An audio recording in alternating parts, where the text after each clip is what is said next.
Cuando masacraron el Congreso no despertamos. Cuando culparon a los terroristas y anularon la Constitución, tampoco despertamos. Dijeron que sería temporal. Nada cambia de golpe. Si estuvieras en una bañera que se calienta poco a poco, morirías hervida sin darte cuenta.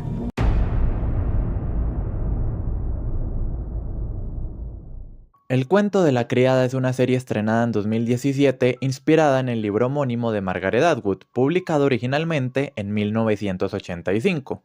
La historia nos transporta a un futuro cercano donde Estados Unidos ha dejado de existir, dando paso a la República de Gilead, un estado teocrático y totalitario donde la sociedad ha sido reorganizada bajo un fanatismo religioso extremo debido a una crisis global de infertilidad causada por la contaminación y la radiación.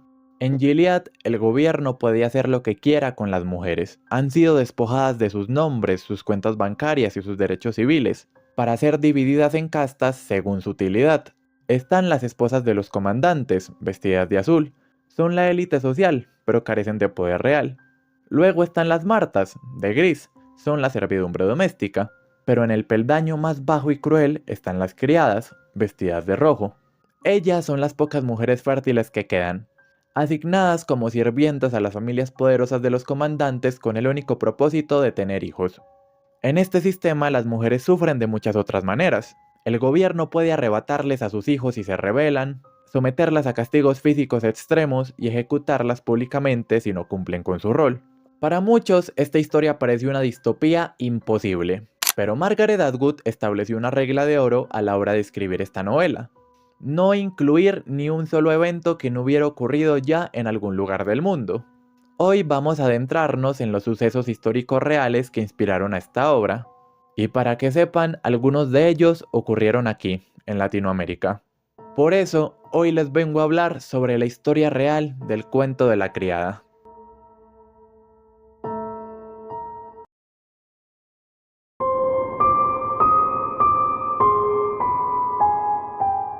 Para entender el cuento de la criada hay que mirar obligatoriamente hacia lo que pasó en Irán. Así se veían las mujeres iraníes en 1978. Trabajaban, iban a la universidad y se vestían como querían. No diría que la gente tenía del todo libertad, pues en ese tiempo vivían en una monarquía. Pero en términos generales, Irán era un país con una sociedad moderna y vibrante. Pero en 1979, todo cambió. La revolución islámica tomó el poder, y en cuestión de meses el nuevo régimen empezó a restringir libertades, especialmente contra las mujeres.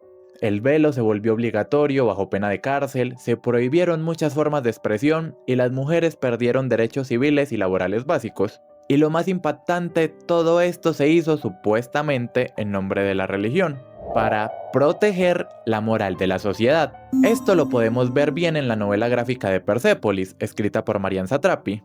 En este libro ella nos cuenta cómo vivió la revolución islámica en carne propia, pero lo hace desde una perspectiva fascinante, la de una niña que no entiende por qué de un día para otro tiene que usar un pañuelo. En Persépolis vemos cómo el mundo de Marian cambió de un día para otro. Vemos cómo las mujeres pasaron de ser ciudadanas libres a ser controladas por el Estado en cada detalle de su vida. Este es uno de mis libros favoritos, o sea, yo a todo el mundo le voy a recomendar que se lea este libro, o como mínimo que se vea la película. Persépolis no es solo una historia sobre política, es una historia sobre la pérdida de la identidad de las mujeres iraníes. Pero no todo es malo. En los últimos años, un deseo de cambio se ha apoderado del pueblo iraní. Aumentan las protestas contra el régimen, cada vez hay más políticas permisivas en cuanto al uso de hijab, y una nueva ola feminista se está apoderando del país. Así que no sé ustedes, pero yo estoy viendo una pequeña luz de esperanza.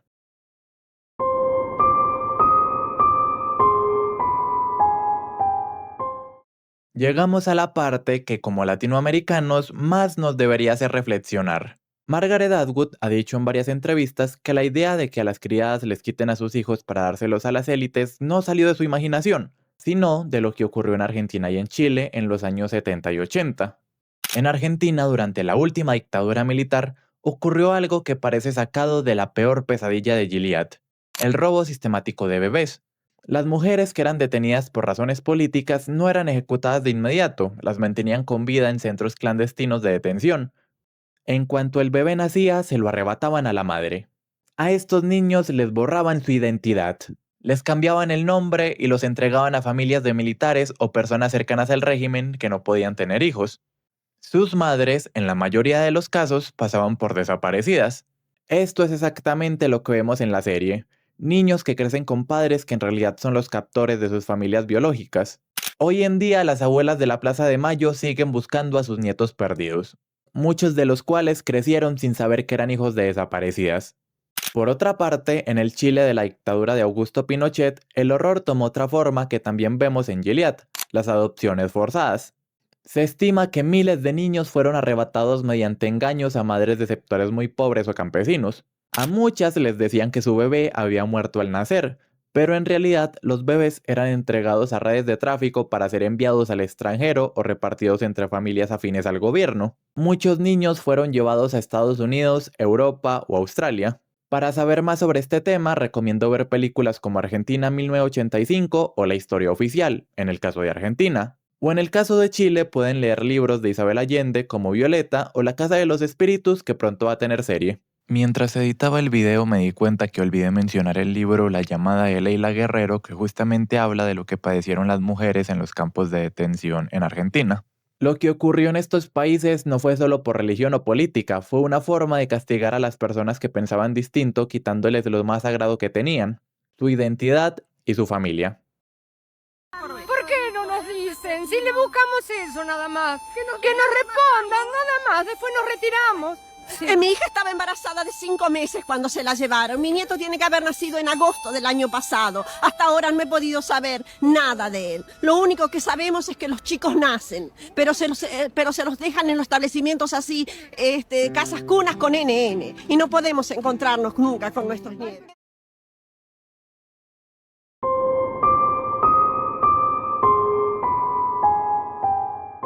Los gobiernos siempre han tenido una obsesión con la natalidad y eso lo podemos ver muy bien en Rumania.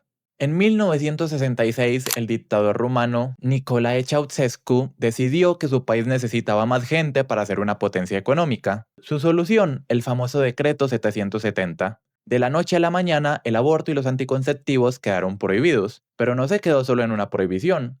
El gobierno quería resultados, así que creó lo que la gente llamaba la policía demográfica. Agentes del gobierno y médicos que visitaban lugares de trabajo como fábricas u oficinas para realizar exámenes ginecológicos obligatorios a las mujeres.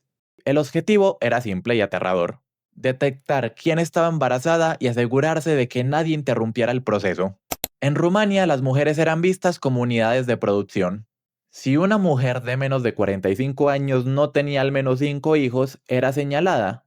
Incluso existía un impuesto al celibato. Si eras soltero o eras una pareja sin hijos, el gobierno te quitaba una parte de tu sueldo como castigo por no aportar nuevos ciudadanos al país. Lo más terrible de esta historia real es que al obligar a todo el mundo a tener hijos que no podían mantener, Rumania terminó con miles de niños abandonados en orfanatos en condiciones terribles. Estas leyes continuaron hasta los años 80 cuando se terminó la dictadura.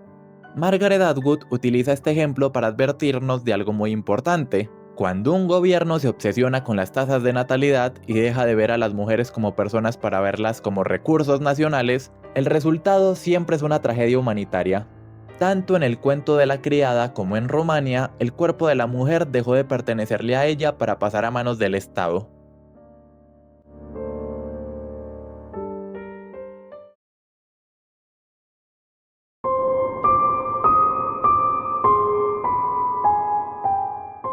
Aunque el cuento de la criada parece una historia del futuro, Margaret Atwood siempre dice que en realidad es una historia sobre nuestro pasado. Para entender Gilead, tenemos que viajar al siglo XVII, a la época de los puritanos en Estados Unidos.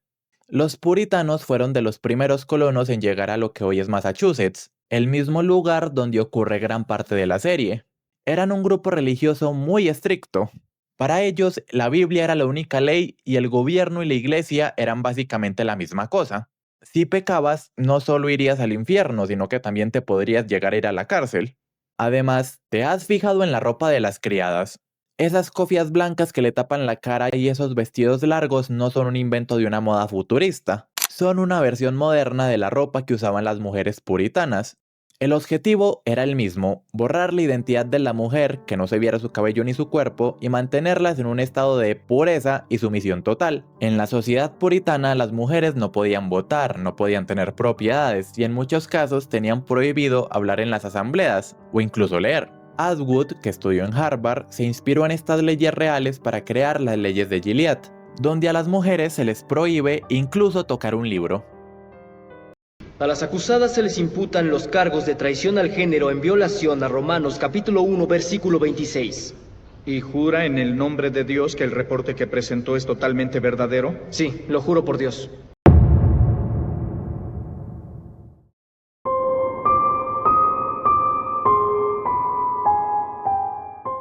Para entender el cuento de la criada, hay que entender el mundo en el que vivía Margaret Atwood cuando escribió el libro.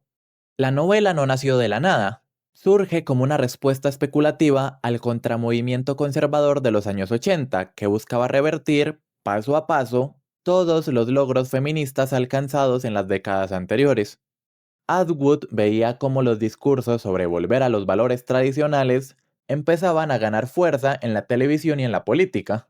Y se hizo una pregunta aterradora. Si quisiéramos instaurar un régimen totalitario en Estados Unidos, ¿cómo lo haríamos?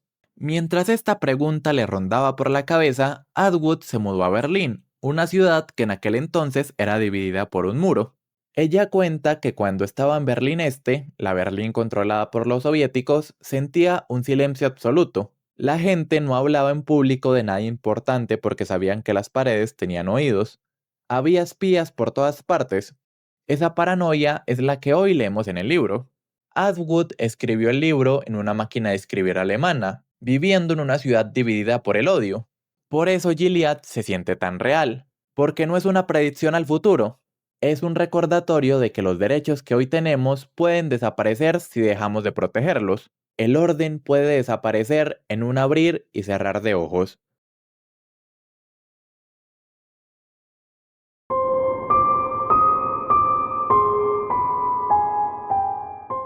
Al inicio de este video dijimos que Margaret Atwood no inventó nada, que solo miró el pasado. Pero lo más aterrador es que si hoy abrimos los periódicos, parece que el mundo está intentando copiar el guión de su obra.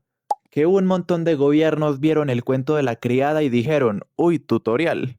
Hace poco conocimos el caso de una mujer con muerte cerebral en Estados Unidos a la que se le mantuvo conectada a máquinas contra el deseo de su familia.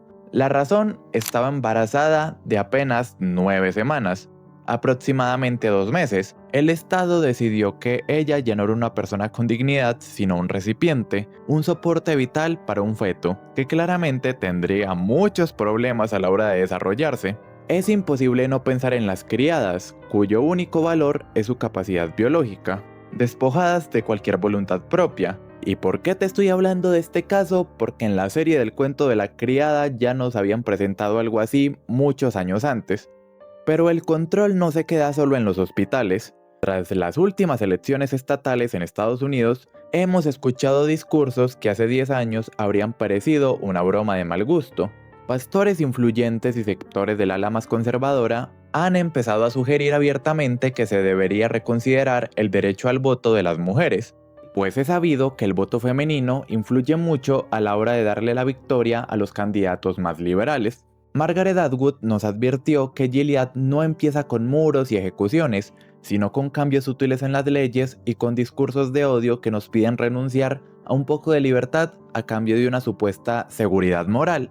El cuento de la criada no es una profecía inevitable, es una señal de advertencia. Nos recuerda que los derechos humanos no son una meta a la que llegamos y ya está, son una construcción que se debe defender cada día. La historia de Irán, de Argentina, de Chile y de Rumania nos enseñó que el progreso puede retroceder más rápido de lo que imaginamos.